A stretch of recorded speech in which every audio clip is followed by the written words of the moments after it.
Artificial intelligence ద్వారా stunts ను తక్కువ సమయంలో అమర్చగలమని కార్డియాలజిస్ట్ డాక్టర్ వికాస్ రెడ్డి అన్నారు. హైదరాబాద్ కొండాపూర్లో ఇంట్రావర్క్యులర్ అల్ట్రాసౌండ్ చికిత్స విధానాన్ని శ్రీ హోలిస్టిక్ హాస్పిటల్లో ప్రారంభించారు. విప్లవాత్మక సాంకేతిక పరిజ్ఞానంతో తక్కువ సమయంలో స్టంట్స్ వేయవచ్చని ఆయన తెలిపారు. రక్తనాళాలు ఎంతవరకు బ్లాక్ అయ్యాయో ఈ పరికరం ద్వారా తెలుసుకుని సరైన సమయంలో ఈ చికిత్స చేయవచ్చని పేర్కొన్నారు. నూతన టెక్నాలజీ ప్రవేశపెట్టాక విజయవంతంగా ఒక పేషెంట్కు చికిత్స చేశామన్నారు.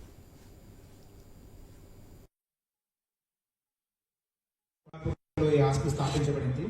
ఈ హాస్పిటల్లో బేసిక్గా we have every single speciality, cardiology, cardiac surgery, neurology, neuro surgery, everything is there. And దాంతో పాటు ఏంటంటే we are trying to bring in good technology which is basically accessible to more people. దాంట్లో భాగంగా ఇప్పుడు చేసినటువంటి ఇనాగ్రేషన్ కూడా ఐవస్ అనేది బేసిక్గా గుండె రక్తనాళాల్లో దాని యొక్క స్టెంట్ వేసే పద్ధతిలో ఆ స్టెంట్ ను మనం సరైన సమయంలో సరైన ప్లేస్ లో పెట్టడానికి ఉపయోగపడేటువంటి ఎక్విప్మెంట్ ఇది. ఇట్లాంటివి చాలా ఎక్విప్మెంట్స్ ఈ టెక్నాలజీని తీసుకొచ్చే ప్రయత్నంలోనే భాగంగా ఈ ప్రెస్ మీట్ ఆర్గనైజ్ చేయడం జరిగింది.